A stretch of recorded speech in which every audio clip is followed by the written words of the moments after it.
All right, today we're diving into something pretty amazing. We're going to look at the mathematical language that scientists and engineers use to describe pretty much everything that changes. You can think of it as a fundamental code that governs the story of, well, everything, from a growing population to a planet orbiting the sun. So let's decode it. So let's start off with a bit of a puzzle.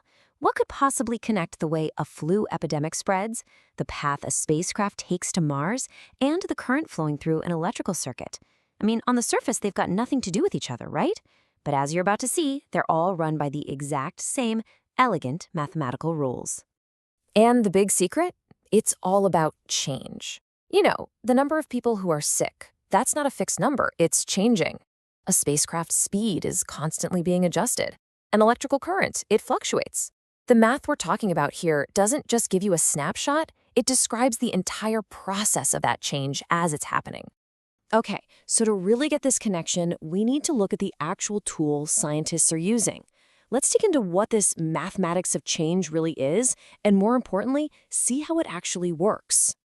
At the heart of all this is a special kind of equation.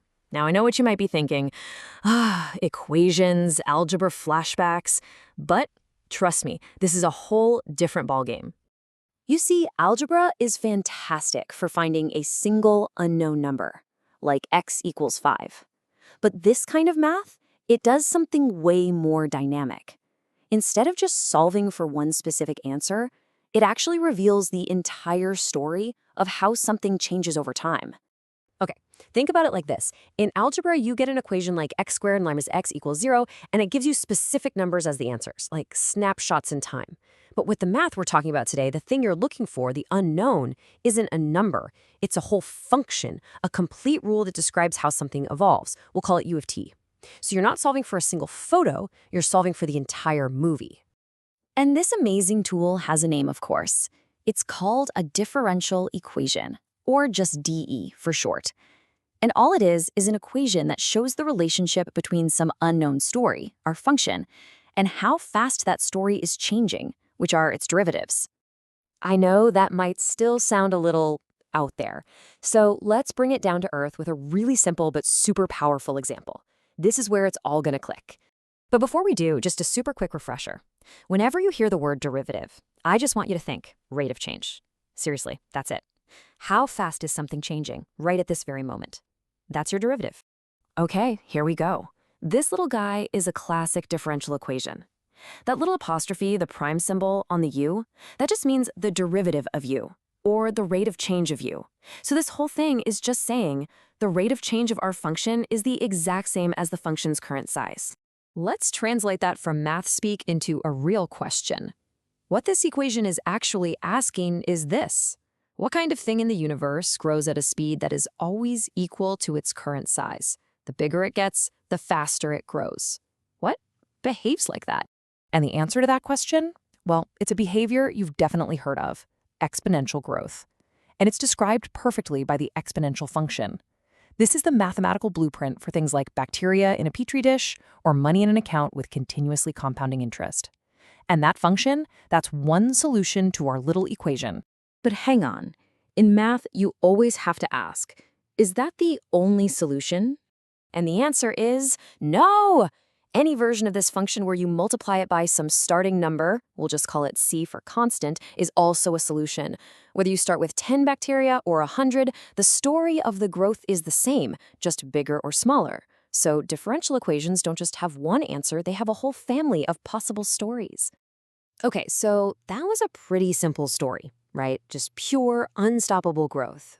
But we all know real life is, well, it's a bit messier than that. So let's see how these equations can tell more complicated stories. I mean, in the real world, things don't just grow forever and ever without anything pushing back. There's friction, there's decay, there's oscillation. And to tell those stories, we need slightly more complex equations. Now, deep breath. Let's look at this next one. Don't let the symbol intimidate you. We see our function u of t and its rate of change, u prime of t. But what's that u double prime of t with the two little prime marks? Well, that's just the rate of change of the rate of change, or, what we normally call acceleration. So, what this equation is really doing is describing this intricate dance between where something is, its current value, how fast it's going, its velocity, and how it's speeding up or slowing down, its acceleration. It describes the rules that govern something like a weight bouncing on a spring. And when you solve this equation, you don't just get simple growth. You get a story that looks like this one. This function describes something that wiggles back and forth like a wave, but also fades away over time. It's the story of a guitar string after you pluck it. It vibrates, but it also gets quieter and quieter. It's a much more intricate and kind of beautiful story. So why does any of this matter? Because this isn't just some neat math trick. This is, in a very real way, kind of like the source code for the universe. It really boils down to this, and this quote just nails it. Differential equations model real-world systems by describing how they change. Physical systems, biological systems, economic ones, they're all defined by change, and these equations are the tools we use to understand it. Think of it like this. They are the language of physics, the grammar that biology is written in, the syntax of economics. By writing down the simple rules of how things change, we can tell the story of how they got to be where they are and predict the story of where they're going next. Look, here's the bottom line. Differential equations let us take a basic principle, like how gravity pulls on an object, or how fast a disease spreads, and write it down as a mathematical rule. And once we have that rule, we can solve it to predict the behavior of the whole system over time. This is how we forecast the weather, design airplanes, and model financial markets. It turns a basic idea into a powerful forecast.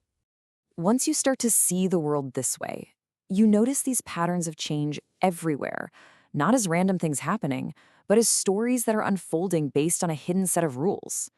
It just makes you look around and wonder, what story about your world is just waiting to be told in this amazing language?